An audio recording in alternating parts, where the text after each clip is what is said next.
Good evening. Let me bring this regular Sebastian City Council meeting to order.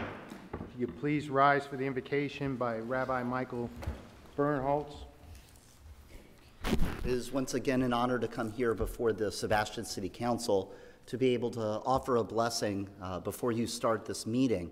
One of the things that we have in Judaism is we have many rituals for crossing thresholds, where there's a mezuzah, something from that's listed in Deuteronomy that helps us cross the threshold into our home. We have rituals that help us start our day, for starting a service, for going into a classroom. We have all sorts of these rituals that help us pass from one place to another, very much like the beginning of this meeting that you have. One of those rituals is washing of the hands, and if you're actually Catholic, you have things that are very similar to that in the Catholic faith as well, that in actually other Christian denominations, and I think it's in Islam too, that you wash hands as you go into different places.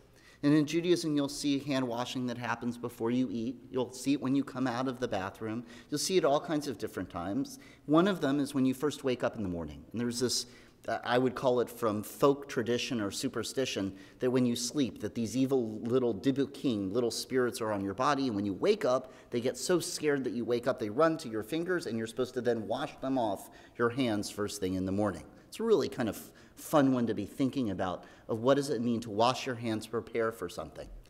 But in the last few months, as I have been at our Shabbat morning service, and sometimes I don't have to lead the service, so I actually get to think and pay attention and engage in the words in a different way, I notice we say that blessing.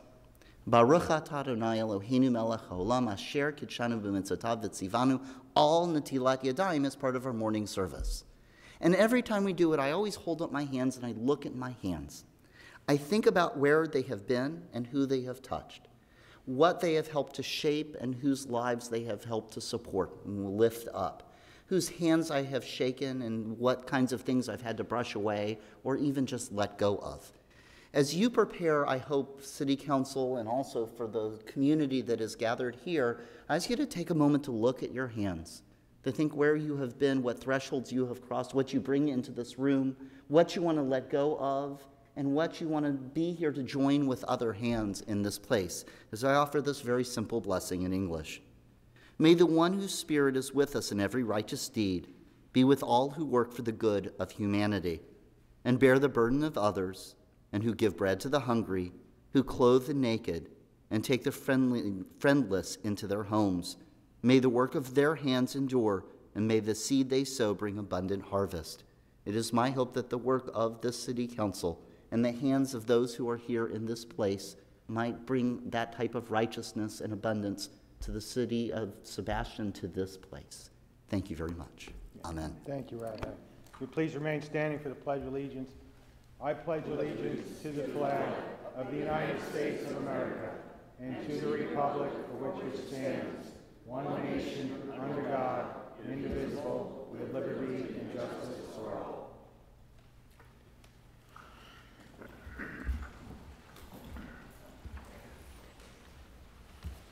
Roll call, Ms. Williams. Mayor McPartlin. Here. Vice Mayor Coy. Here. Councilmember Dodd. Here. Councilmember Hill. Here. Councilmember Kitchen. Here. Thank you. All right, thank you. Council, any agenda modifications? Nothing? Okay, leads us into, we have a presentation by Anuj Chachi with Florida Power and Light. Correct. Thank you. So thank you, Mr. Mayor and council members. My name is Anuj Chaksi. I'm with Florida Power and Light's Solar Development Team. I'm here to talk to you a little bit today to provide you with a brief overview of our FPL Solar Now program.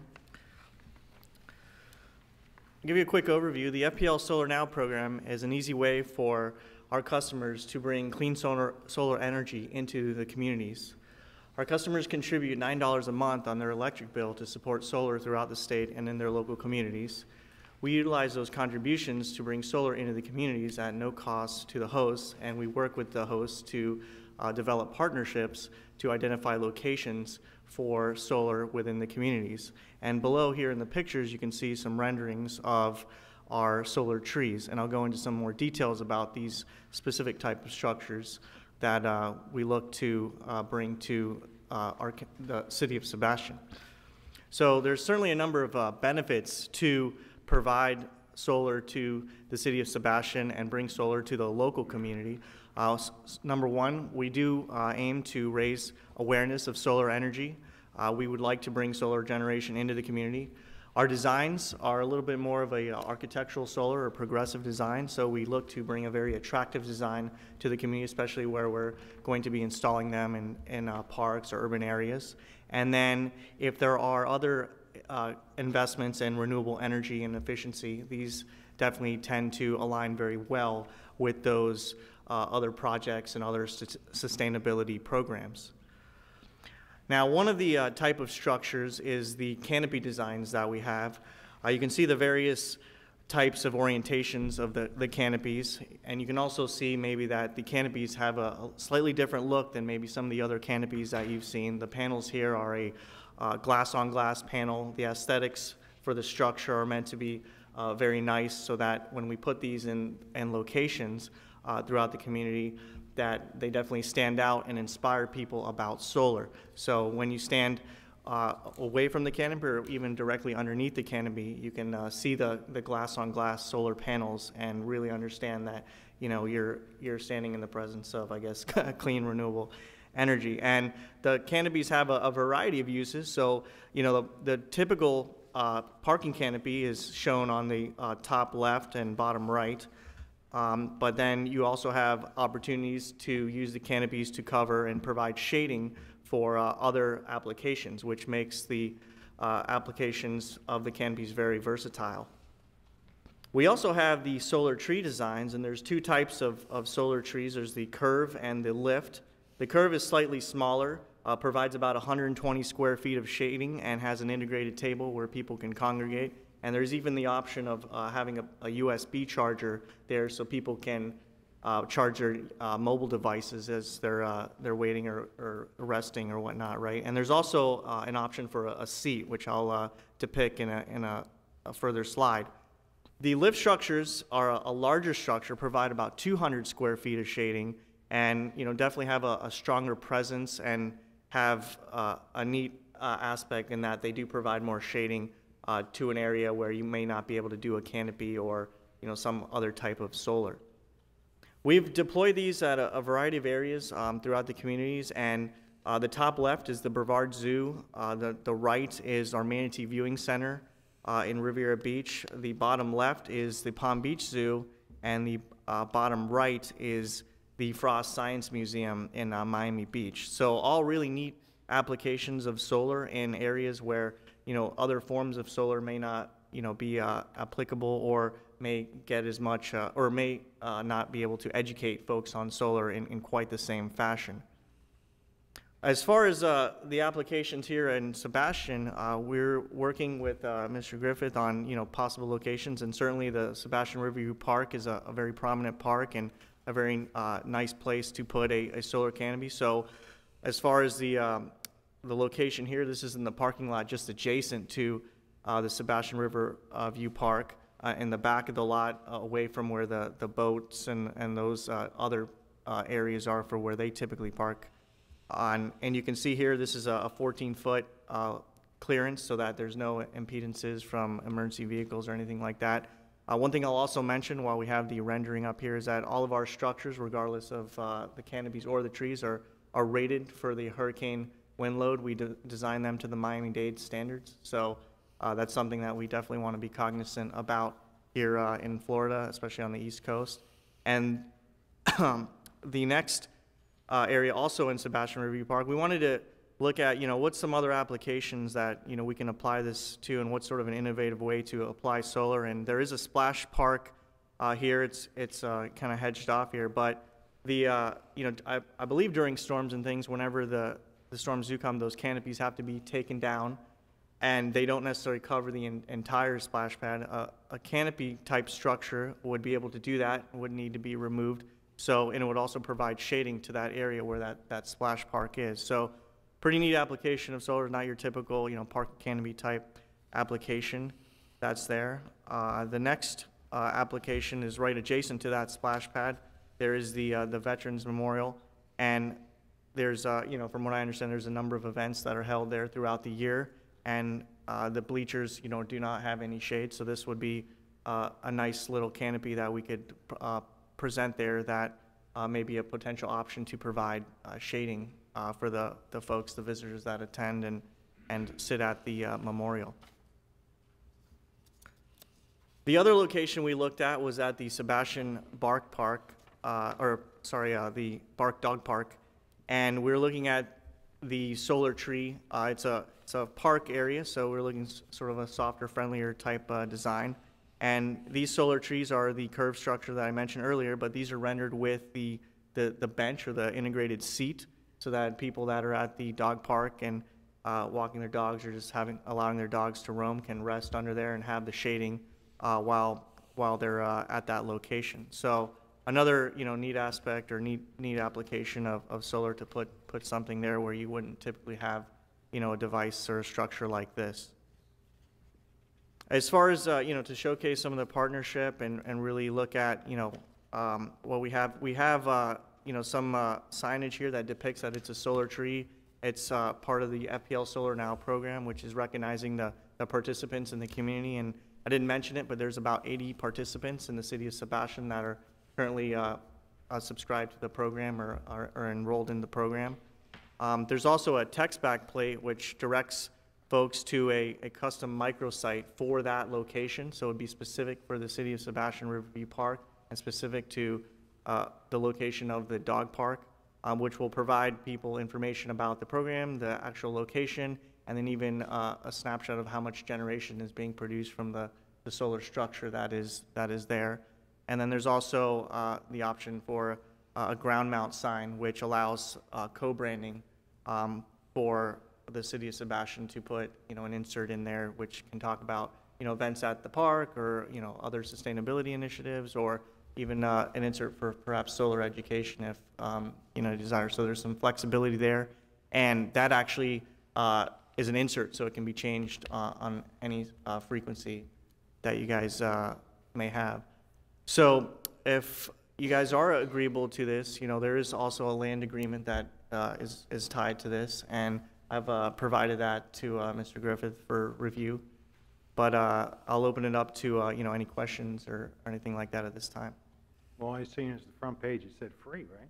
No cost. Yeah, of course, yeah. So FPL would provide the equipment, the installation, the interconnection, and the maintenance for the life of the project. All right. Wow, Go I'd with love Joe. to see one at the Veterans Memorial. And the dog park, And, and the splash pad. well, yeah, and the splash pad, you're right. So, Okay, no, that's great. Great to hear. Absolutely. Very interested. Thank you. great job. Thank you. Yeah, absolutely. Wait, I do. I have a, where does the energy go? You're collecting the solar. Where does that go? Yeah, so that's a great question. So the energy goes to the grid. The larger canopies would go directly to the grid. For the smaller structures, the energy would go back to the building. It's just a more efficient way to direct the power. But as far as the billing and that, it's just netted out of the bill, so there's no necessary bill increase or anything like that. But ultimately, it goes back to the grid. How about some right out here, some canopies right out here in this parking lot that go directly into this building, that building down there? Yeah, we're certainly open to additional locations. These were just the two that we thought were prominent locations where we had a wide demographic of folks. We definitely want to educate all on solar and bring When it awareness. says partnership, does that mean there's a cost? There's no cost, no. In fact, the larger canopy would include a rental payment to the city of Sebastian. You're becoming my friend. Yes. Thank you. That's very interesting. I think we need to talk some more. I'd be interested in discussing this more on how we can get some extra shade and maybe some power into our buildings here in Sebastian. Yeah, absolutely. I think when we go through the details of the agreement, I think some of those things will definitely present themselves when we turn. Okay, thank you. Mr. Mayor, I've asked our substitute attorney, Cynthia Vandervoorty Hall, who's here tonight, obviously. I've asked her to take a look at the agreements and get back to me as soon as possible. And If I kind of see 5 head shakes, we'll bring that agreement back at the next meeting or the meeting after, depending on the logistics of getting all that worked out with a more firm proposal for council to consider. Thank you. Right. Thank you very much. Thank you. Thank you. Thank you, sir. All right. Next, I see on the brief announcements about Skydive Sebastian, but I see Amanda's here. Did you come to the meeting tonight to talk about this? I just did, in case you wanted me here for any reason. Okay, might as well, because it's on here, and, you know, I went to Skydive Sebastian last weekend for my daughter's 18th birthday.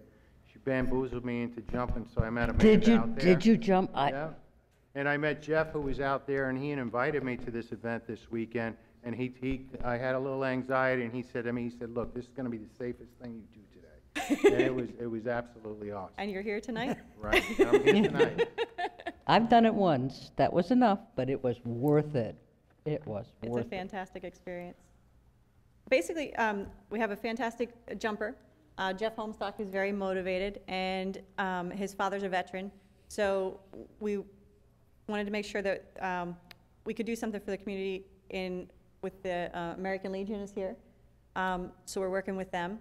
And Splash Bash, the best way to get jumpers here, drop-ins are open all over the world right now. So Florida is extremely slow. And we thought, well, what can we do to bring tourism in the summertime?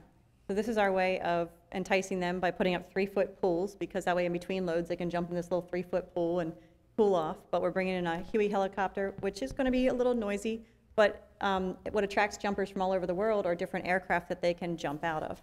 So we're bringing in a biplane, a Huey helicopter, and a CASA, which is a tailgate aircraft, as well as our Caravan. And we have about 200 jumpers that are coming in from all over the world, a lot from South America, Europe, and all over the United States in particular. And they're pre-registered, so we don't know how many are going to show up that day of the event and also want to participate and jump. So it's our way of bringing people in and attracting them with aircraft. But it is going to be somewhat loud and a lot more activity in the summer than we're used to. So that was it. All right. We're going to be looking up a lot this week. Up a lot. All right, thank you, Amanda. You're welcome. Thank you. Council, any other brief announcements? I guess we have the one, also the Treasure Coast Community Health. They're having their community health fair here at City Hall, August 8th, 10 to 2 p.m. You know, they just opened up their new office in the Sebastian Riverwalk Plaza there, and they offer health services as well as mental health services. They have a full-time psychologist and psychiatrist on staff. All right, so I'll recess the city council meeting and convene as the Community Redevelopment Agency. So I'll call that meeting to order. And I need an approval of the minutes from May 24th. Move approval? Second. Roll call on that, Ms. Williams? Councilmember Coy? Yes. Councilmember Dodd? Yes. Councilmember Hill? Yes. Councilmember Kitchen? Yes. Chairman McPartlin? Yes. Thank you. Brings us up to item 7C, the Septic to Sewer Grant Program. Consider amending the program. Mr. Yes, sir. Ms. Dory Bosworth, manager of our Community Development Department, will be making the presentation. Good evening, council members.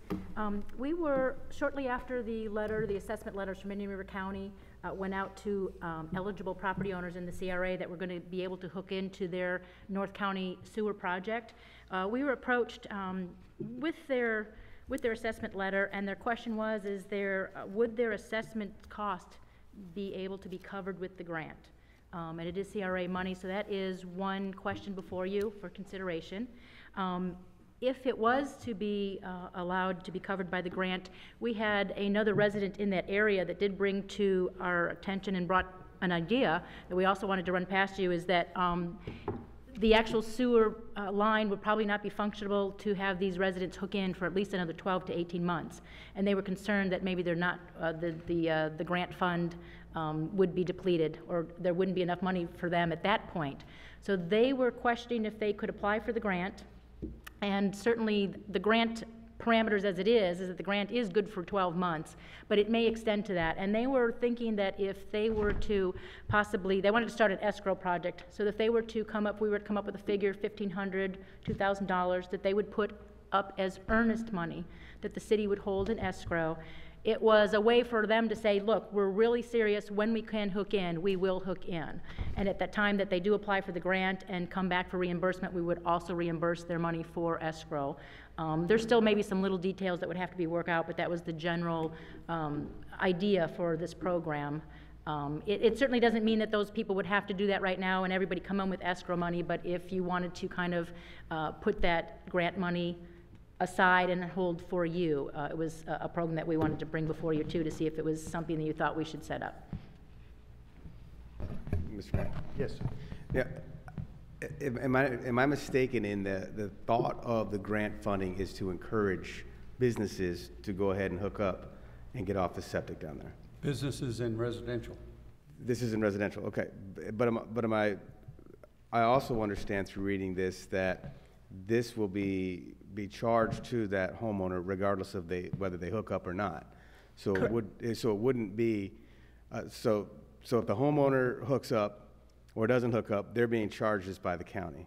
The assessment fee, correct. The assessment fee. So essentially if we do this, I'm not saying yes or no, but if we do this, we're essentially saying that we will pay for the assessment, or we'll basically give every homeowner down there a portion of their assessment fee.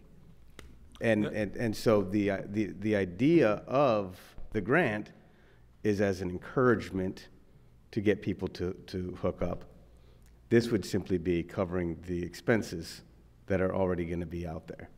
They would still have the charge of the hookup and decommissioning of the septic tank, and it would still be up to $15,000. Right, but that's different. We're talking about using these funds for a bill they're going to have to pay regardless. The difference is the eligible properties that can hook into the main sewer line, and I did verify this with Indian River County Utilities, Mr. Rowland. Because now they have a sewer line to hook into, and they do not have a lift station that they have to put in, their costs are probably going to be, including the assessment, about $8,000 to $9,000. So it's not going to be the $19,000, $20,000 grants that we've seen for the properties that have had to put lift stations in.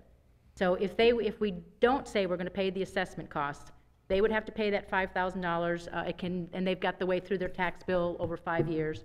They then would come in, and it's only going to be about $3,000, $4,000 for them to hook in above that assessment cost. So it is costing them about $8,000 or $9,000 total. So again, what I'm saying is the assessment's going to be billed regardless of the connection. So what I would think then the incentive money, which is what we have this pot of money for, to incentivize people to connect, that incentive money would then potentially be available for the cost of the connection. We've had many calls already to see if we were to agree to this, there are a lot of people that would like to hook in. Well, I understand that, but they're going to have to pay this anyway. And so do we say we're going to pay a portion of the assessment, or do we say we're going to allow the grant to go toward the help with the hookup? And so I would be more inclined to say help them with the connection rather than pay everyone's assessment down there, because they're going to have to pay it anyway. And again, I'm not against paying the assessment, but that's not what this fund is for. This is a fund that was established to create an incentive for people to hook up. And by simply paying a portion of an assessment that's going to be billed them anyway, that's not an incentive. So my question to council would be, would we rather allow for those homeowners to apply for the grant for the hookup costs, which would give an incentive for them to go ahead and hook up to the system, rather than pay a portion of the assessment? That makes that fee then an incentive, rather than just helping them pay the assessment. Whatever we decide down the road, we need to be consistent so that when the new lines do start coming in, when the county does expand, If we go buy a business, then they pay the assessment, the initial assessment, and then we pay for hookup. So whatever our decision is, it doesn't really matter whether it's residential or a business. It's got to be consistent across the board. I don't know. Maybe we need to. I think we should just go towards the hookup. The assessment is something you get assessed.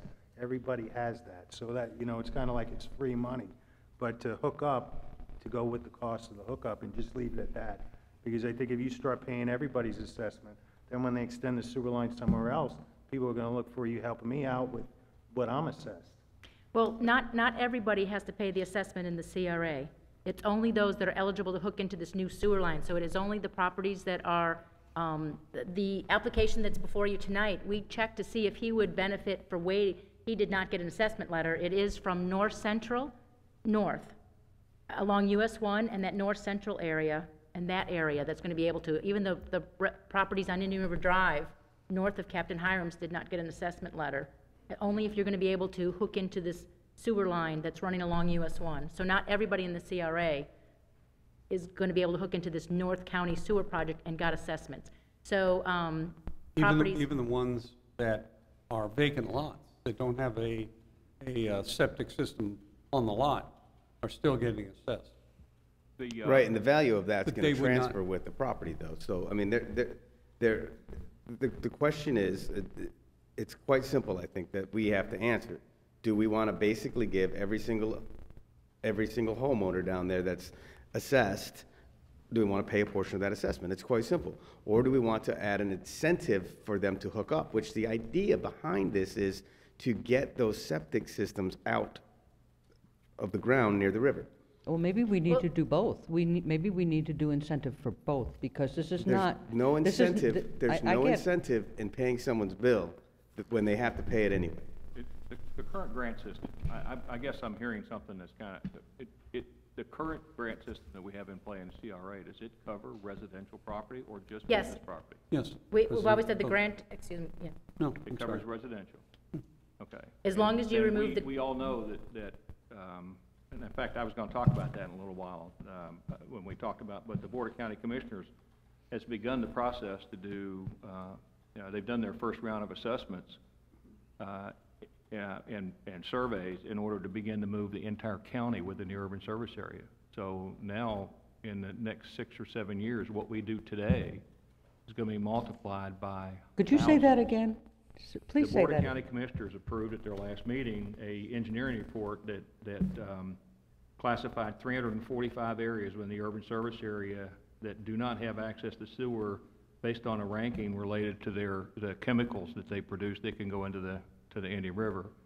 That's going to go into an upgrade to their comp plan, and they're in the beginnings of a process, long-term, I understand, but the beginnings of a process to extend sewer to the entire urban service area.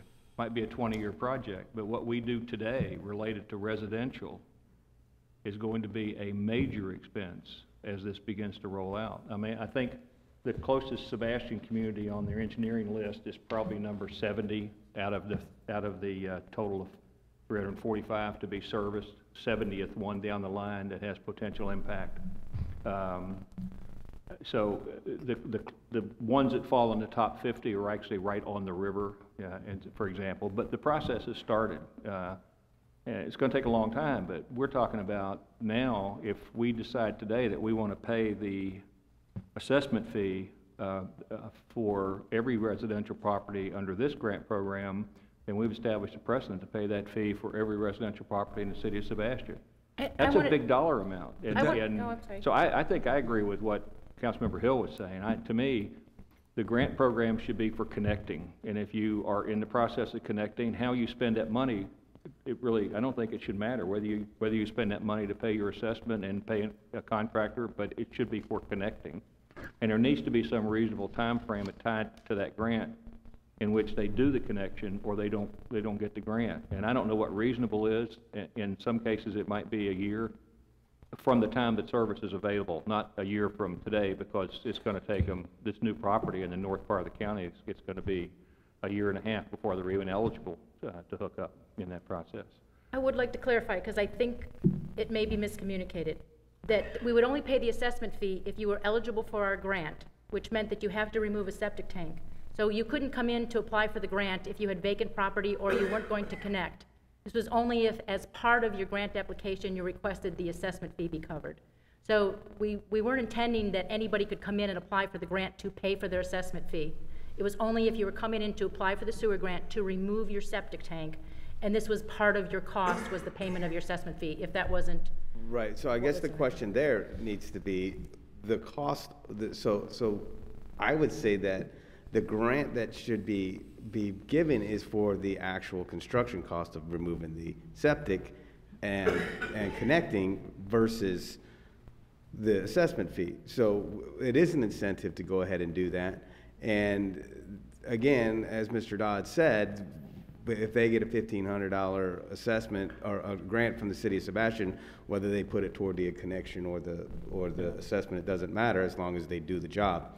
And so it's the total cost. There is an expense to removing that septic system. There's an expense to connecting. So that's where the grant should go, not toward the assessment, I believe, from the city. Maybe it's time for us to think, we increased the grant to $15,000 because of the cost for a business to do the transition. If a maybe it's time for us to think about having a $2 amount, one that applies to residential property and one that applies to business property. There was a residential, one of the first ones, on Indian River Drive, right behind the car lot, which was a house, and his costs were close to $20,000. That was for him to put that in, and the distance he had to go. And that was a residential. Yeah, I'm all for the grants going to residential. I'm all for the assistance. I just want to make sure we're doing it for what we established this pot of money for, and I believe that's for the incentive to connect. So we'll just leave the program the way it is? Yes, sir. Yeah. I don't think it matters what they spend the money on, as long as they're on a path to install the sewer system, and if they don't install it within a reasonable period of time, they owe the city some money if we've advanced them money. So, Mr. Mayor, I make a motion to leave the grant funding program as it is at this point. I'll second that. Anyone from the public wish to speak on this matter? Any further discussion? Roll call, Ms. Williams. Councilmember Dodd? Yes. Councilmember Hill? Yes. Councilmember Kitchen? Yes. Chairman McPartlin? Yes. Vice Chairman Coy? Yes. Motion carries. Thank you. Leads us up to approving a grant award to 1400 U.S. Highway 1 Harry B's Golf Cart. Mr. Griffin. Ms. Bosworth will be making the presentation. This is a request from a business located on US 1 for a septic sewer grant. All of his requirements, his proof of taxes paid, his deed, the plan that Indian River County Utilities has already approved for 1400 US Highway 1. This is a prime project for our grant. It's literally less than 100 yards from the river at an area where there's a really low water table. Mr. and Mrs. Chapin are requesting up to $15,000 for their connection. Move approval. I'll second. Anyone from the public wish to speak on this matter? Mr. Mayor? Yes, I ma'am. just had a quick clarification. The property appears to be owned by two trusts, to which the Chapins are trustees. And so I would request that the motion be conditioned on them amending their application to indicate the true owners of the property. They are the trustees, so their signatures would still be the signatures needed, and so presumptively they wouldn't, I would doubt they would have a problem with that. But they signed in their individual capacity and not as trustees of the various trusts that own the property. All they would have to add would be their names as trustees. So it's just really a technical issue, but the way they signed it, it generally is not interpreted legally as signing on behalf of the trust unless they indicate that. Staff recommendation? I'll amend the motion to approve staff recommendation. Still second. Any further discussion on this matter? Roll call, Ms. Williams. Councilmember Hill? Yes. Councilmember Kitchen? Yes. Chairman McPartlin? Yes. Vice Chairman Coy? Yes. Councilmember Dodd? Yes. Motion carries. Thank you. All right, thank you. It brings us up to item 7D, the Facade, Sign, and Landscape Grant Program.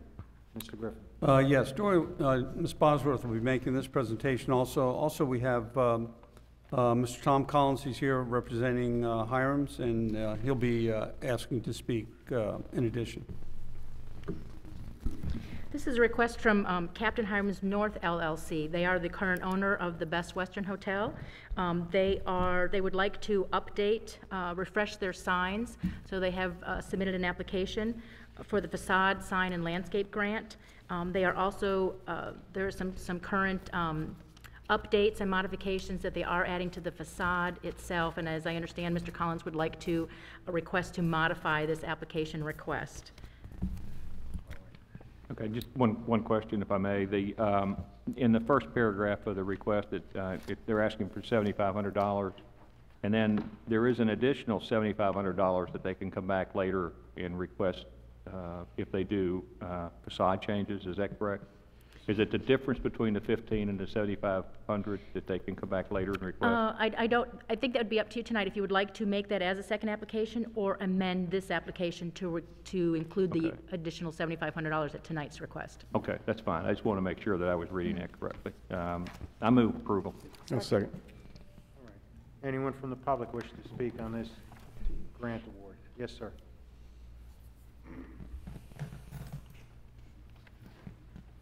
Good evening.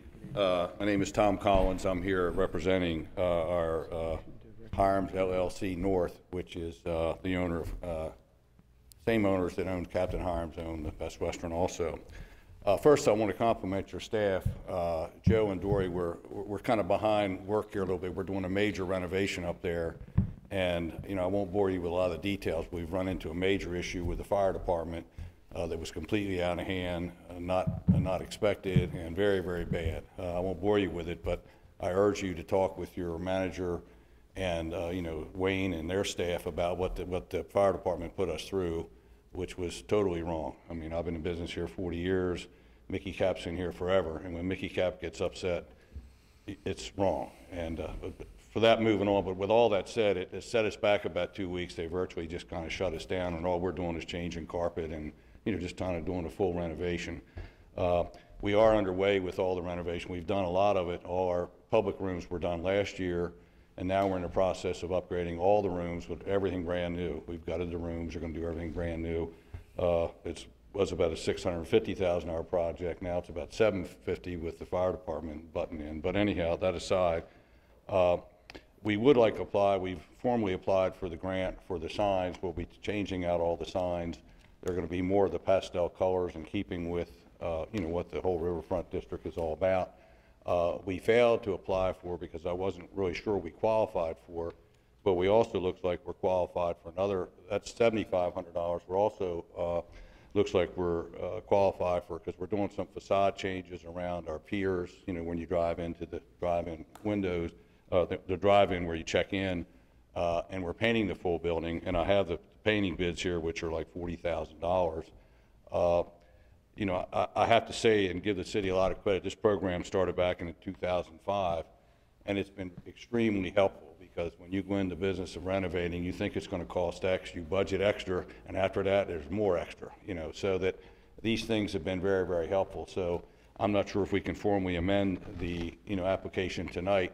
It's kind of urgent for us because we are underway. We were set back a little bit, and of course we got half the hotel shut, so we're not getting the income, and not necessarily your problem, but it's, you know, we think that when we're all done with it, it's going to be an outstanding first-class addition, you know, an improvement to the city. So what we would be requesting then would be the $7,500 for the signs, which we've already submitted, and that's a small portion of the cost of the new signs, and then another $7,500 to help us with the facade changes and the painting, which are about another $50,000 item.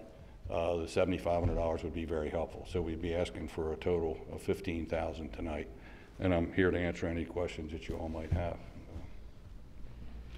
Staff would request that if the additional money is granted, awarded, that we could request Mr. Collins to come in and to adjust the site plan, the application that adds the additional costs of the facade improvements that he's going to be doing, and any of the backup that we would have gotten with the application up front if it was being applied for tonight. And we would have no problem with that. We have all the bids and all, and that's not their fault. This is a little bit more my fault. We just kind of got caught there a little bit with this fire department issue, and we had to deal with that for a couple weeks. And you know, we don't have any problem coming back and applying again. The problem is we're rolling, you know, and you got to get the money before you start to work. That's part of the arrangements. So it'd be very helpful, and we don't have any problem, you know, working with Dory. I've been working with her for many years. So. How about if I amend my motion that we approve the $15,000 facade sign and landscape grant pending the city staff receiving the additional paperwork that they need? Mm-hmm. How's that? Is that all right? Wonderful. Yeah. Wonderful. Second the same. Okay. All right, thank you, sir. Anyone else from the public wish to speak on this grant proposal? Any further discussion? Roll call, Ms. Williams. Councilmember Kitchen, Yes. Chairman McPartlin, Yes. Vice Chairman Coy, Yes. Councilmember Dodd, Yes. Councilmember Hill. Yes. Motion carries. Thank you. Mr. Mayor, before we move on, I would like to ask, see if I can get other council members to kind of agree. I'd like to ask the city manager to maybe bring this program back to us. I think it's the last 2 or 3 times it's been used. I think it's primarily gone to replace signs and so forth that have been replaced one time under the program. And it seems to me that the original intent was to remove blighted signs and to assist buildings that were not in very good repair to get repaired.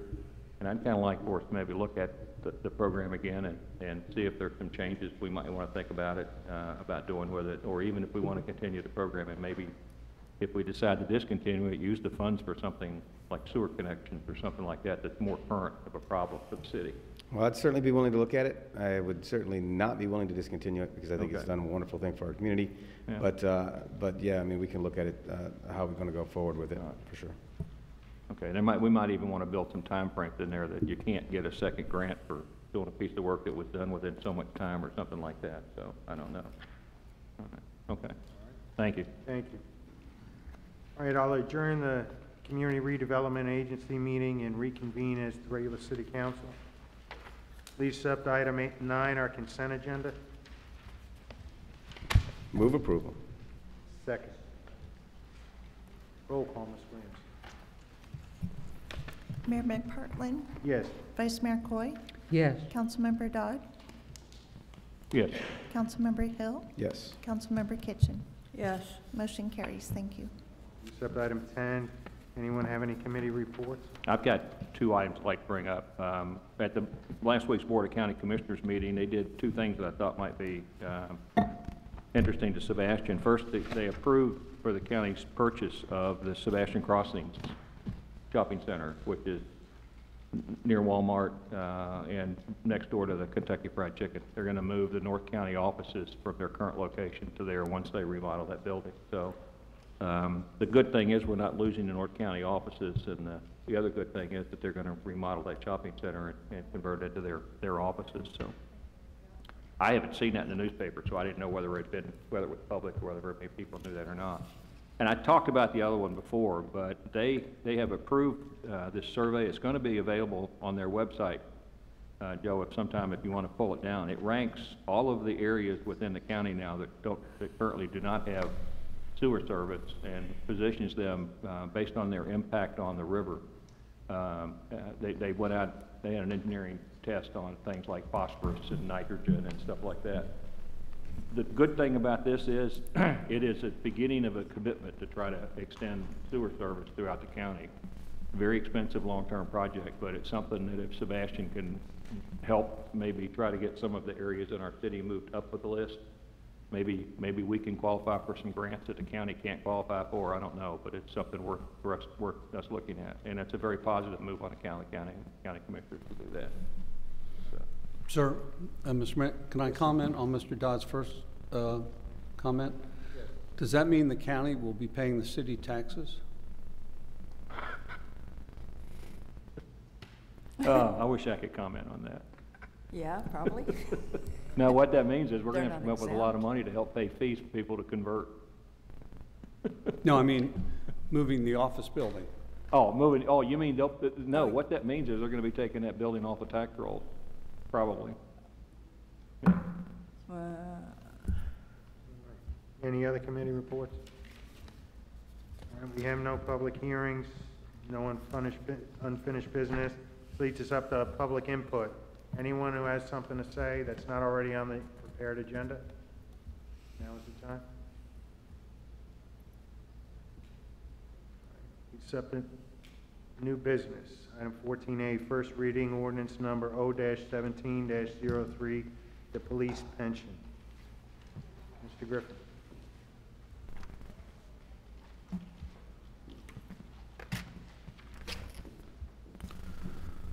This is ordinance O-17-03, an ordinance of the City of Sebastian, Florida, amending Chapter 58, Law Enforcement, Article 3, Police Officers Retirement System of the Code of Ordinance of the City of Sebastian, amending Section 58-46, Definitions, amending Section 58-48, Board of Trustees, amending Section 58-50, Contributions, amending Section 58-51, Benefit amounts and eligibility, amending Section 58-55, Optional forms of benefits, adding Section 58-70.1, Military service prior to employment, adding Section 58-70.2, Prior police service, adding Section 58-70.3, Deferred retirement option plan, adding Section 58-70.4, reemployment after retirement, providing for codification, providing for severability of provisions, repealing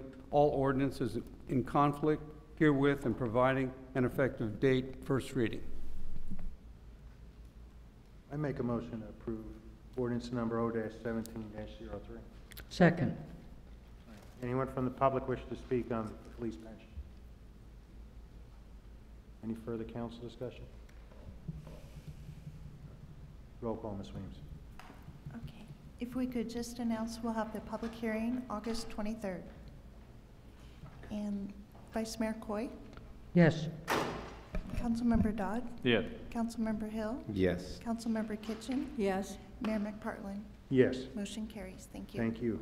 Brings us up to item 14B, resolution number R-17-21. Mr. Griffin? Yes, sir. Resolution number R-17-21, a resolution of the City of Sebastian, Union River County, Florida, authorizing the city manager to execute a public transportation joint participation agreement with the Florida Department of Transportation, providing funding assistance to renovate the Sebastian Municipal Airport, golf course, restaurant building, providing for conflicts, providing for effective date. All right, thank you, sir. I make a motion to approve resolution number R-17-21. Second. Anyone from the public wish to speak on this matter? Any further council discussion? Roll call, Ms. Weems. Councilmember Dodd, Yes. Councilmember Hill, Yes. Councilmember Kitchen, Yes. Mayor McPartlin, Yes. Vice Mayor Coy. Yes. Motion carries. Thank you. Thank you. All right, brings us up to item 14C, resolution number R-17-22. Mr. Griffin. Yes, sir. Resolution number R-17-22, a resolution of the City of Sebastian, Indian River County, Florida, authorizing the city manager to execute a public transportation joint participation agreement with the Florida Department of Transportation, providing funding to engineer and construct shade hangars at the Sebastian Municipal Airport, providing for conflict, providing for effective date. Mr. Mayor, I'd move approval of R-17-22. Second. All right. Anyone from the public wish to speak on this matter? Any further council discussion? Yes, sir. I just have a couple of comments to make. This is great, first and foremost. The shade hangers are fantastic out at the airport, definitely necessary. Look forward to seeing them go up. You know, it'd be maybe worth talking to FPL about the potential use of the solar shades That's it. for a project like this, even if there were just maybe a few of them that could power some stuff out there. Obviously, that may muddle the waters with the grant, but I think it's worth looking into. Any other council discussion? Roll call, Ms. Weems. Councilmember Hill, Yes. Councilmember Kitchen, Yes. Mayor McPartlin, Yes. Vice Mayor Coy, Yes. Councilmember Dodd. Yes. Motion carries. Thank you. All right, thank you. That brings us up, Madam City Attorney, how many? I have no Input? report, thank you. Nothing? Mr. Griffin? Nothing this evening, sir. Thank you. Ms. Williams? All right, leaves me up to me. I have nothing. Ms. Coy? Just, anybody who read today's newspaper, you might have seen a big article about our parks that wasn't very flattering.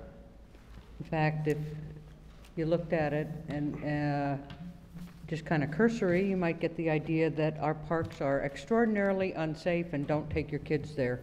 I was really disappointed in the article, but if you know what that report was that we all received, we all got copies of that report.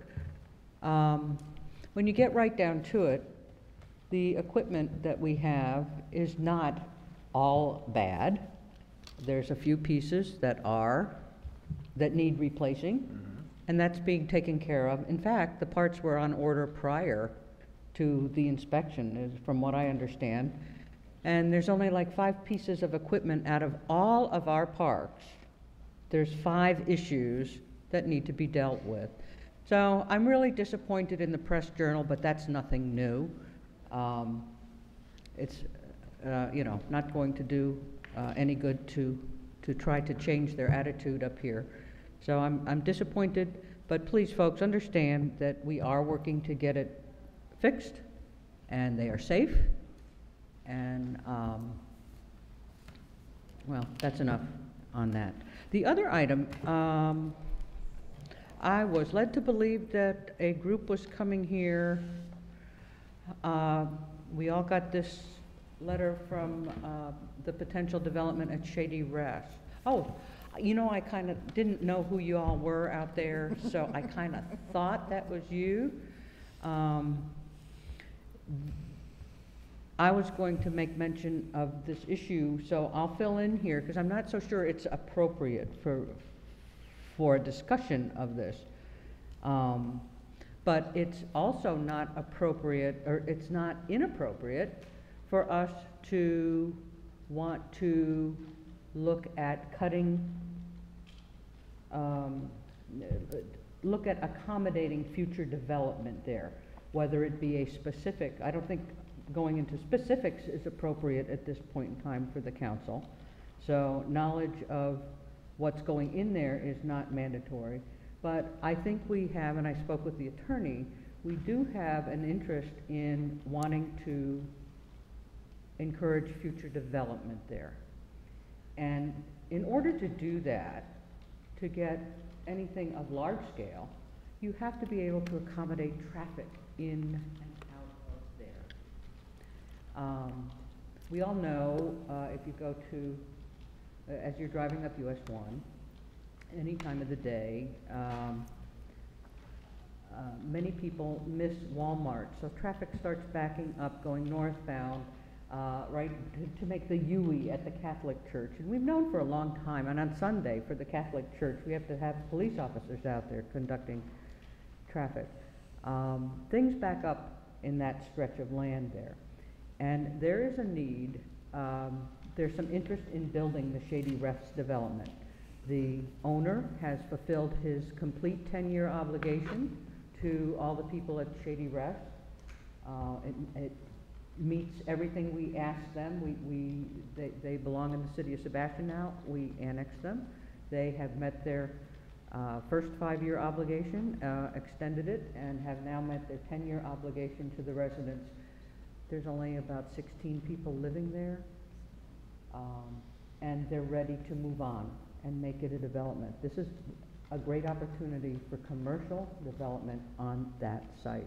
So the question is, unfortunately, we do not have an MPO meeting coming up to ask for MPO help in getting a cut or getting pre-approval to make modifications to accommodate a large development on that site. However, the company that's interested in doing this is going to FDOT on the 1st of August. Is it appropriate, and I'm asking the attorney and our city manager, can our city manager attend that and encourage whatever needs to be done to encourage development, not approving a project, a specific project, but to encourage facilitation of a project, any project, not necessarily the current one. Is that appropriate?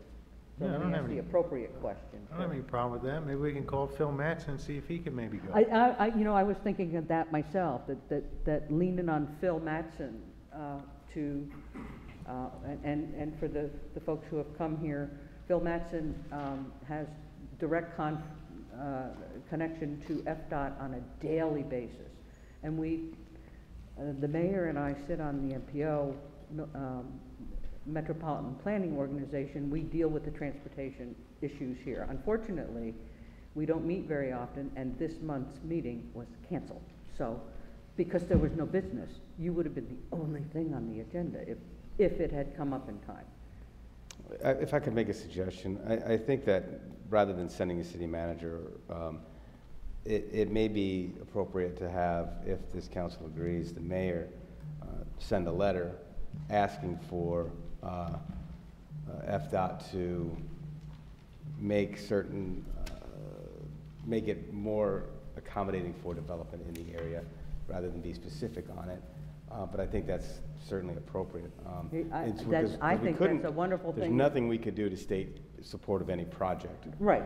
But Not I mean, asking that, but to support Yeah. future development, I would be think in- we I would- need to help expedite, because if you don't kick FDOT in the butt, it can take forever. Yeah. And it's something we could follow up on at our next MPO meeting, and maybe get Phil involved in. Yeah, since we don't have a traffic engineer, I think a letter from the mayor would be a good idea. It's gonna be tough trying to get that traffic light in. I don't know what the distance is from Roseland Road to where they want it, but FDOT is probably gonna argue that point. They just want to cut. They just want a turn lane, I think. I mean, a traffic light would be fantastic, I'm sure, but they don't even have a turn lane there, if I'm not Right, mistaken. they don't have a turn And so lane. that's probably the big issue. So I think something in support of encouraging commercial and mixed-use development in that region, as as development has changed, it's gone from what it is, starting to become much more commercial development. Therefore, we would encourage the Florida Department of Transportation Right. to be more accommodating. And with- this with is such a conditions. large, this is a lot of acres, sitting back, what, 15 acres, I think? 17.2. 17.2 acres there, that can accommodate a pretty big commercial development, and if done right, I mean, this would be just phenomenal for our community. You know, something needs to go to take the place of the old mobile homes. So, I'm nodding my head. Does everybody else agree with that? I think that's. would you Drop the sign that, letter, Mr. Joe. Mayor? Just as a comment, I don't know about ownership, but traffic lights are controlled by the county. So this may be a two-pronged approach for us to petition the county. We can do that behind the scenes. I'm happy to do that. But also with the MPO, Phil Matson, and FDOT.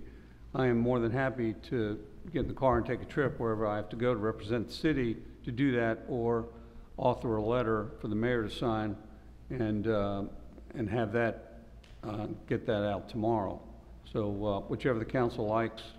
I think it's highly appropriate to write the letter and to tell them that we definitely support development in that area, and primarily to do the development, we need to get access from northbound traffic on US 1 across US 1. Absolutely. And, yeah, they need to decide from an engineering point of view exactly how they do that, if we need to get access across. All right. Very I'll be good. glad to do that. You're welcome. All right, Mr. Dodd? No, nothing. Mr. Hill? Nothing further, thank you. Ms. Kinchin? No, nothing. Ms. Coy brought up our playground inspections, and I was gonna bring that up as well, so I think she covered it pretty well. I do have something. Don't you think they're safe? Yes, ma'am. Well, there's a few things that need to be replaced, but Actually, I do have overall, they're pretty good. something, Mr. Mayor. All right, I Mr. do have Dodd. something. I actually talked about this today with Mr. Griffin. Some of the things on that list are going to require possibly under the normal methodology, that he go back to the Parks and Recs Committee and he buys new pieces of equipment and he goes through the purchasing process. I'd like to see if there's a sense of council that he can bypass some of that process on these safety equipment things and just get on with the replacement. I mean, there's a couple on there that will actually require replacing the entire piece of equipment, and he's got some issues with, may not be able to buy the components that are bad because it's no longer manufactured, the manufacturer's out of business or whatever, and he may have to buy a completely new piece of equipment that exceeds his purchasing authority. And I'd rather see if the council would agree that we can give him some relief from that for this effort so he can get on with doing it, as opposed to having to go through the process of coming back for another meeting and do all that kind of stuff. I don't know what the feeling of everybody else is here on that. It would expedite getting the fixes done to do that if it's something that we feel like we can do. Without it being an agenda item, I don't think we can take a vote on that because it deals with No, we can't. We money. can just basically nod our heads and then he'll, you know, he can. But if he brings it back, I mean, we can have him, we can authorize him to expedite and bring it back to the earliest council meeting for to expedite.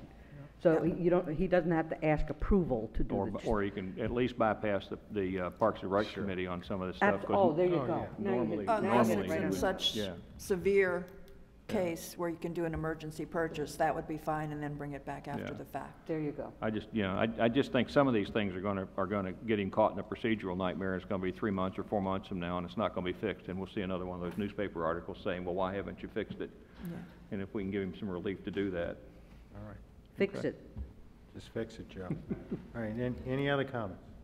All right, well, being no further business, we're in adjournment. Good night.